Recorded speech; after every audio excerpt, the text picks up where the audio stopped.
Today on Ridge Roamer, we're going to do a long-term review on my 2020 Triumph Tiger 900 GT Pro.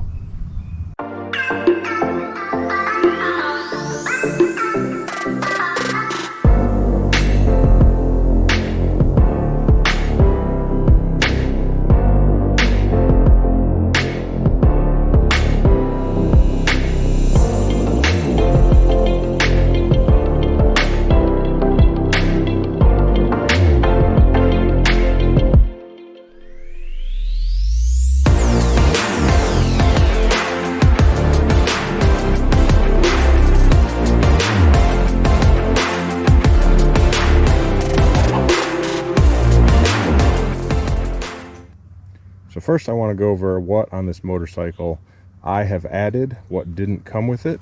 There's a couple things that are easily noticeable. One is the risers here. I've just got a set of Rox risers. I also have the Wolfman tank bag, an Alaska leather sheepskin butt pad, and I added the Triumph Expedition aluminum panniers, the pannier mounts, the top case mount, and I also have the top case. It's just not mounted at this time. Other than that, everything on here is stock. Overall, this is, I believe, one of the best all-around motorcycles that you can buy. It is the Swiss Army knife of motorcycles. Does a lot of things quite well, including long distance touring, commuting, sport, off-road. Just kind of checks a lot of boxes and makes for a nice all-around motorcycle. So the Tiger 900 has the all-new 900cc triple. Previous generation was the Tiger 800. They've increased displacement and also changed the firing order to give it additional mid-range horsepower and torque. So I'm very impressed with the upgrade through the mid-range on that horsepower and torque. It's really where you're riding an adventure bike, so having that extra power is always handy.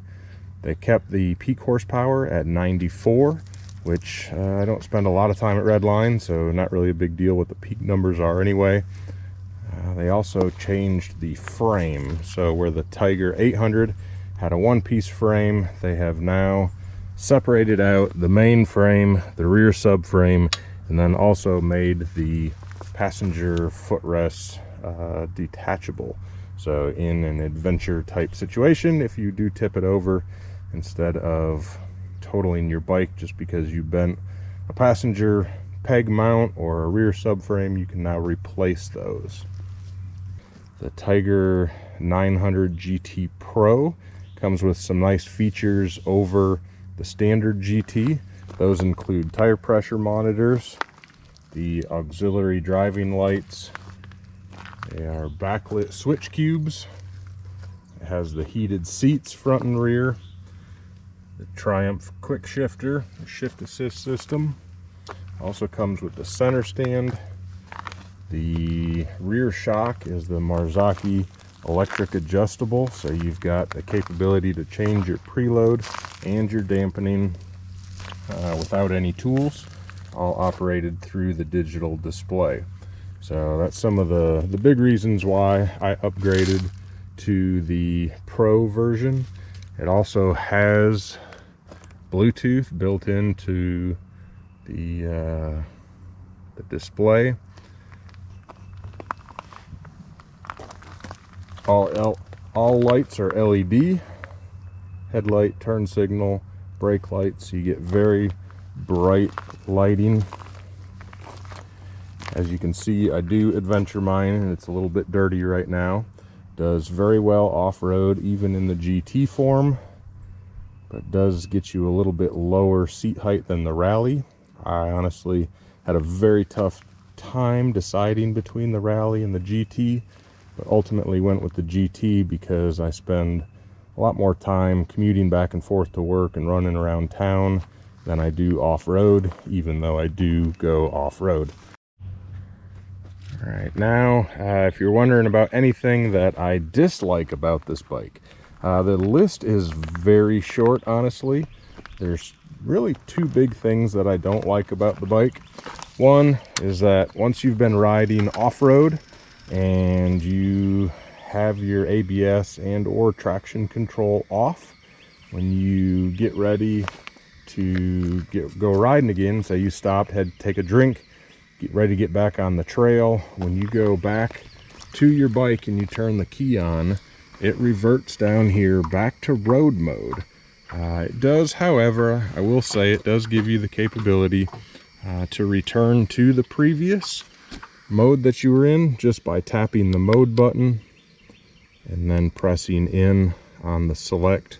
So that puts me back in a rider selectable or off-road riding mode. Not very difficult, but I wish they would just, every time you turn the key on, go ahead and revert back to the last mode that you were in. Another thing that I'm not real thrilled about, which it's just something that I constantly forget, is that it does have the auxiliary lights. So once your lights are on, then you use your brights. When you turn your brights on, your bright headlights, the auxiliary lights turn off. And then when you turn your brights back off, the auxiliary lights stay off. I understand why you might not want to have all your bright headlights and your auxiliary lights on at once. I'm not sure if that's a DOT thing, or they're not allowed to exceed a certain amount of light. They're all LEDs, so it shouldn't be a power draw issue. But I really do wish that if you had your auxiliary lights on, when you turn your brights on, when you turn your brights back off, the auxiliaries automatically come back on. Other than that, I have very little to complain about. This bike is absolutely incredible. It does everything well. Don't have any issues with comfort. What I did here, other than adding the pad, I've got the rear part of the seat in the low position and the front part of the seat in the high position. With that, it flattens out the seat, coupled with the risers, puts me in a very upright, very comfortable riding position. Zero complaints. Spent 5 or 6 hours out on it today, and very comfortable overall the entire time. So things that I like about this bike: comfort is incredible. The luggage options are outstanding. They are keyed to the bike, so when you're ready to get in your luggage, all you've got to do, use your ignition key, flips right open. Lots of storage. It is top loading, which is the only kind of bags I like. I absolutely hate side loading bags. These are very secure. They've got a waterproof seal in them. They latch very securely, lock very easily, also remove very easily. So in order to get the cases off, you can actually put that in there, pull on here, and the whole case just drops right off. So very easy on and off. When you're all ready to put them back on, all you've got to do is line up these bottom brackets down there, press in. When you press the bag against the mount, these two indicators will go from red to green to let you know that it's secure. So that's it. And bag's easy on off, even with one hand. I was able to do that. So the display on this thing is incredible.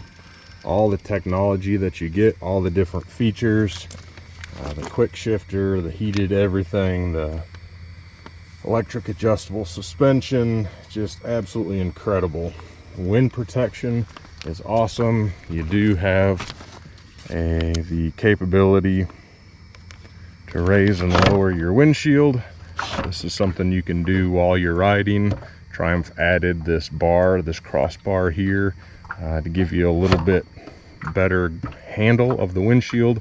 On the 800s, you pretty much had to grab a hold of the top and adjust it that way. At your legs, you've got good protection that kicks out here. You're able to tuck your knees in. Even in the rain, you stay fairly dry for your legs as well. Then also hand guards. Those coupled with heated grips keep your hands warm and protected from rocks, branches, that type of thing. Inside the display, everything is pretty much operated with this one 5-way toggle switch, and you get the capability to go through digital tack, change different styles of how it's laid out, see your tire pressure monitor system, fuel status. There you can see I've been averaging 48.4. That's on-road, off-road, commuting, high speed, low speed, everything. All your trip information. You can change the preload on the GT Pro. That's the only version that you can do that. You just select and press a button. That has to be done with the bike running and not moving. That's the only time you can change the preload. However, dampening you can change while you're riding. You've got the capability to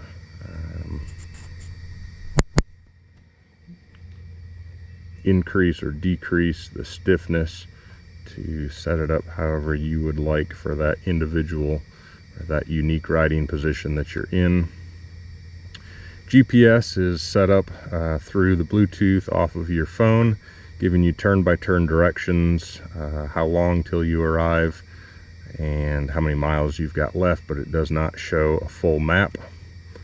And you can also control your music, volume, and back to your digital tack. There's also a full gas gauge, ambient temperature, Bluetooth status, all of your which ride modes you're in, a gear indicator, a clock, engine temperature. For your ride modes, you can hit the ride mode button and cycle through your rider, rain, road, sport, off-road, and back to rider. If you get the standard GT version, it gets rid of the rider.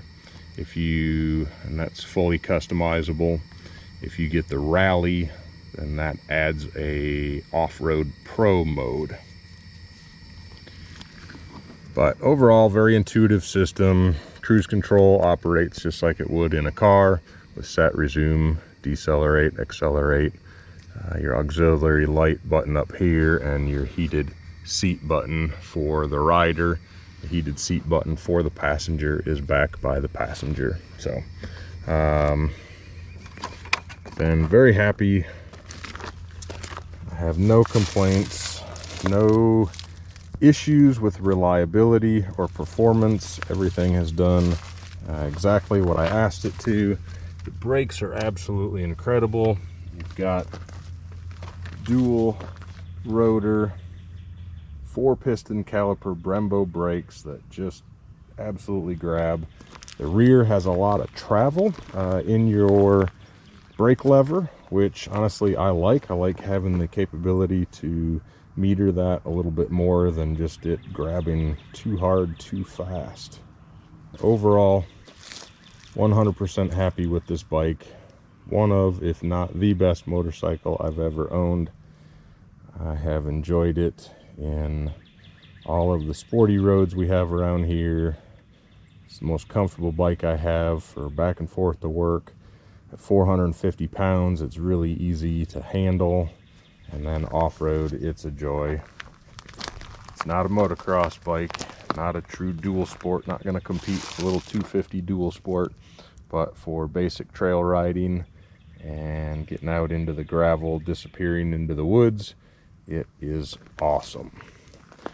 Hope you enjoyed this quick review on my Tiger 900 GT Pro.